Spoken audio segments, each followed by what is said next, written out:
Don't you know how that Bible that we have, it is one extraordinary book, isn't it? It's read by so many people, and it's one book, and we just read it any way we want to and come out with 40,000 different denominations. And it's almost like nobody stops to figure out where they come from. How did we get this Bible? Did it fall out of heaven complete? Or did Jesus give us this? Or were there actual people writing these things? And when they were writing them, were they writing what God was speaking to them? Or was they were just writing trying to figure out what in the world is going on? Well, scholars say that we got our Bible by people that were sitting around a campfire. They were wondering what's going on, what are we doing here? How come this is? What happens if I'm a bad person? What happens to those people that are bad they seem to get everything good now? Will they get something bad in the future? And so they had all kinds of different stories that were just oral because there was no writing at that time. They had all of these different stories, and they had one person that came out to be the hero, especially in Exodus. Now, they had several heroes, but the one we're going to talk about right now, because they're the one that formed the Bible so much for us, there were two brothers, one named Moses and his brother named Aaron. Now, to begin with, in these stories, Moses was the hero all the way through. He talked with God. He made the Ten Commandments. He wrote the Bible, the first 5 books in the Bible, according to a lot of people, and so he was the most important one. Well, it went along like that in those oral stories, and then something happened in Jerusalem. In Jerusalem, a guy named Solomon, he built a temple. So now these people have the house of God. So they're going to be the ones that are going to become the most important. Then also they get the Ark of the Covenant, which is the only place that you're supposed to be able to sit and talk directly with God. So they became the big boys. Now, so they're going to gather up all of these stories, and they're going to put them together and try to string them along and make one history like out of them. But they also had something else.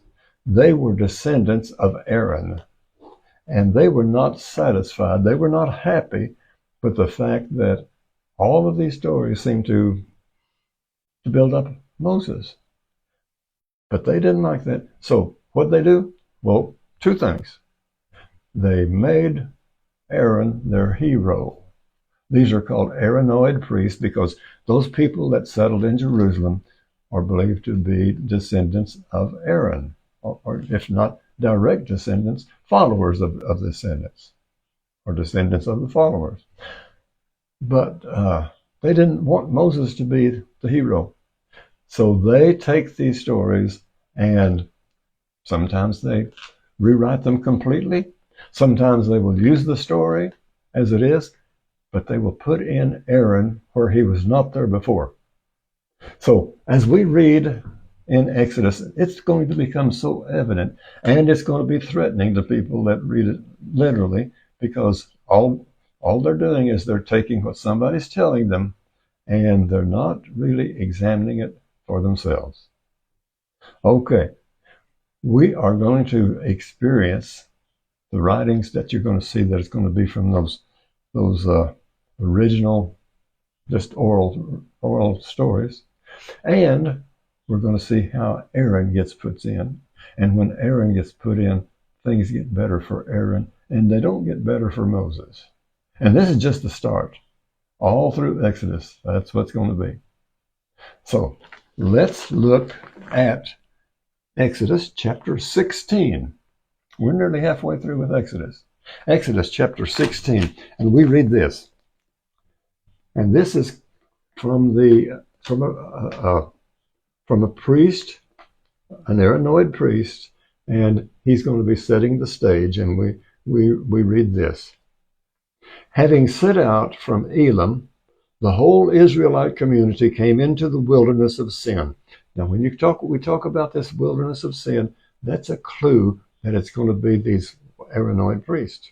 Another clue is we're going to see Aaron appear, and another is they're going to be the priests are becoming, they're pretty what would we say, strict, or they're you're not going to find a compassionate God with these writers.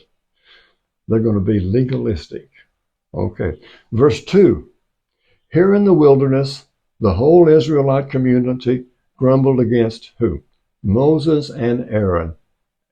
Aaron was not there to start with, but now Aaron has been put in because he's their hero. So they're taking the stories. And now this happened also in the first and second chapters of Genesis. They're two different stories of the flood. And so when the story is about, when Aaron comes in here, it's going to be because these priests, these Aaronite priests in Jerusalem, put him there.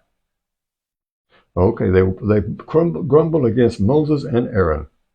The Israelites said to them, Moses and Aaron, if only we had died in the Lord's land, in the Lord's hand, in the land of Egypt, as we sat by our kettles of meat and ate our fill of bread. But you've led us into the wilderness to make this whole assembly die of famine. Now Moses is the one that let them out. And so he's the one that's going to get blamed for, they would rather be back. They've only been gone, 2 months and 15 days, we read in verse 1. Only been gone that long, but they don't have any water, so they're getting anxious about that. So they're thinking this: we'd have been better off back there as slaves. First little obstacle that comes along, not trusting in God. And so they're starting just like we are. Is when everything goes good, God is good. I've had people get mad at God because things didn't go right in their life. We have, in the next, we're going to have the quail and the manna. So God is going to feed them. He's going to bring quail for them and manna to eat. And we'll find out what manna is in just a moment. Then the Lord said to whom? To Moses. Now it's just Moses. Aaron's not in here. Just to Moses. Then the Lord said to Moses, I'm going to rain down bread from heaven for you. Each day the people will go out and gather their own daily portions, and thus I will test them to see whether they follow my instructions or not. So he's going to send down manna, and they are not going to be satisfied with that. Look at verse 5. On the next day, however, when they prepare what they bring in, let it be twice as much as they gather on the other days. So on the sixth day, because the seventh day is going to be the day of rest. Now, that was just Moses. Now we're going to change writers. This redactor or editor that is a priest, he's going to put in he's going to take one line from here and one line from here. Now we just had Moses in that last one. Now we're going to have Moses and Aaron. Verse 6 says, so Moses and Aaron told the Israelites, at evening you will know that it was the Lord who brought you out of the land of Egypt. Now, when they're talking about these priests from Jerusalem, the Aaronite priests, it's going to say the Lord brought you out. In the other writings we're going to read, it's going to say Moses brought you out. So which one brought him out? Both of them. But it started out as just Moses. Verse 8 says, and Moses said, when the Lord gives you meat to eat in the evening, and in the morning you fill your fill of bread, and here's the grumbling of you utter against him. Who then are we? Your grumbling is not against us, but against the Lord. So the writer that's representing the priest, he says it's not against us. You're grumbling against the Lord. You're going bad. And When we have the priestly rider from Jerusalem, a lot of times, so often, it's the priest and the people, and it's the people and God having differences because they represent God because they're the only ones that can speak for God. Verse 9, then Moses said to Aaron, tell the whole Israelite community to approach the Lord, for he has heard your grumbling. Now, this is a story that was going along fine, and it's only been changed. The only thing changed is they have put Aaron in there where before it was just Moses. Verse 9, what we just had. Then Moses said to Aaron, tell the whole Israelite community, approach the Lord, for he has heard your grumbling. Verse 10, but while Aaron was speaking to the whole Israelite community, they turned in the direction of the wilderness, and there the glory of the Lord appeared in a cloud. When Aaron's involved, the glory of the Lord shines. Verse 11, then he's going to say something to Moses.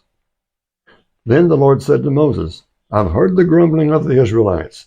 Tell them in the evening twilight, you will eat meat, and in the morning you will have your fill of bread, and then you will know that I, the Lord, it's always proving that God is in control. That I, the Lord, am your God. Verse 13, in the evening, quail came up and covered the camp. In the morning, there was a layer of dew all about the camp. And when the layer of dew evaporated, fine flakes were on the surface of the wilderness, fine flakes like hoarfrost on the ground. And this is called manna.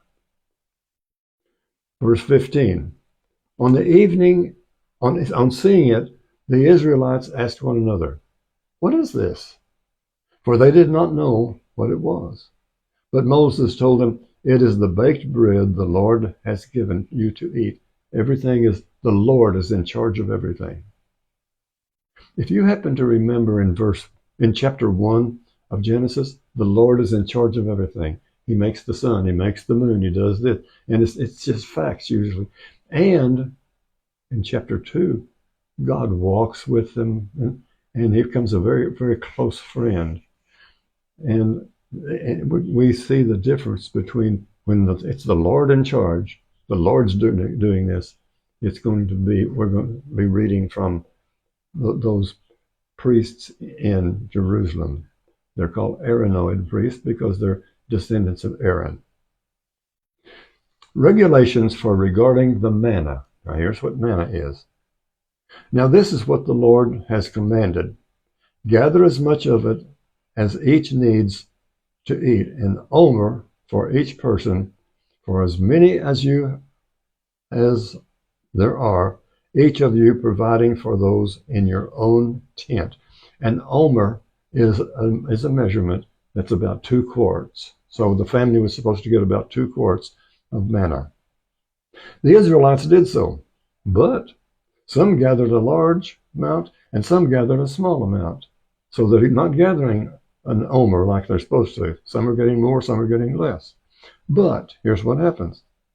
When they measured it out by the omer, the one who had gathered a large amount did not have too much, and the one who gathered a small amount did not have too little. That sounds like maybe God feeding those 5,000 people. They gathered as much as each needed to eat. Verse 19 says, Moses said to them, let no one leave any of it over until morning. But they did not listen to Moses.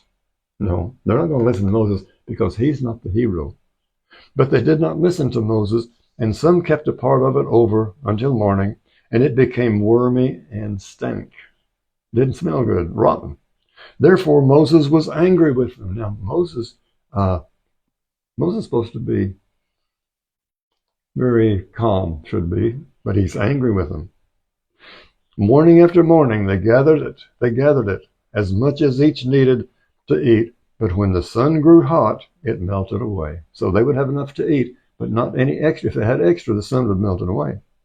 On the 6th day, they gathered twice as much food, 2 omers, or that would be 4 quarts, or a gallon, for each person.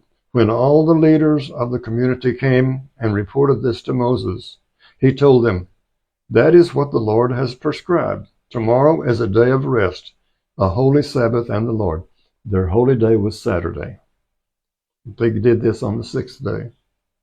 Whatever you want to bake, bake whatever you want. Whatever you want. You want to boil, boil whatever you want. But what is left, put away and keep it until morning, because this is going to be the day of rest. When they put it away until the morning, as Moses had commanded, it did not stink, nor was the worms in it. Moses then said, "Eat it today, for today is the Sabbath of the Lord. Today you will not find any in the field. 6 days you will gather it, but on the seventh day, the Sabbath, it will not be there." Still on the seventh day, some of the people went out to gather it, but they did not find any. That's just like we are, isn't it? Verse 28, Then the Lord said to Moses, "How long will you refuse to keep my commandments and my instructions?"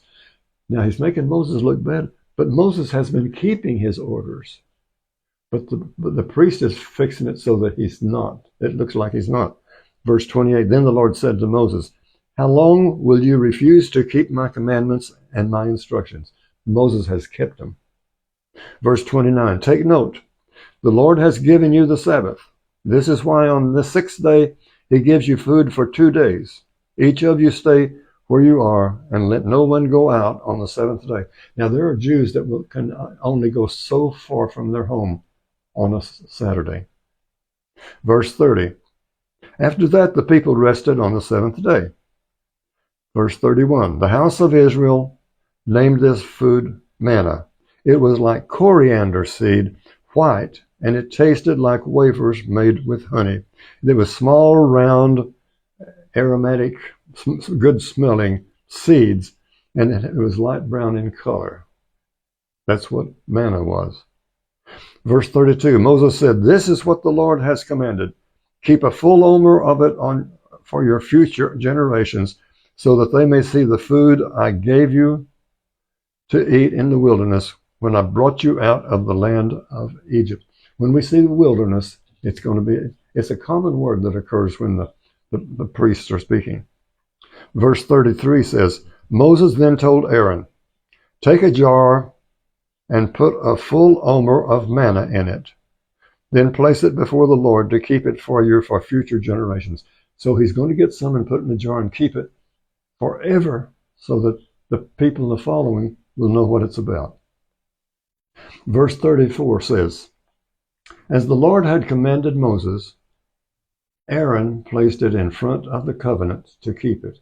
Aaron is placing this. Verse 35, The Israelites ate the manna for 40 years. Wow, wouldn't you get tired of eating the same thing? Until they came to settled land. They ate the manna until they came to the borders of Canaan. Canaan is the promised land that they're supposed to be coming to. They've been gone over 400 years and they're not there yet. They're slow. Verse 35, An omer, this is just for giving a detail. An omer is 1/10 of an ephah. So if an omer is 2 quarts, an ephah would be 5 times that. Let's see, 10 times that. An omer is 1/10. So that would be 20 quarts, which would be 5 gallons. Aren't you glad that you have a GPS? Aren't you glad it doesn't take you 40 years to get across a desert from slavery to where you're going? Have a wonderful day, and peace be with you in your home. And my shirt says this. It says, it's supposed to be like AC/DC, and it says Jesus. And underneath it, it says, because they have a song on AC/DC, Highway to Hell, this song would be Highway to Heaven. God bless you. Have a wonderful day.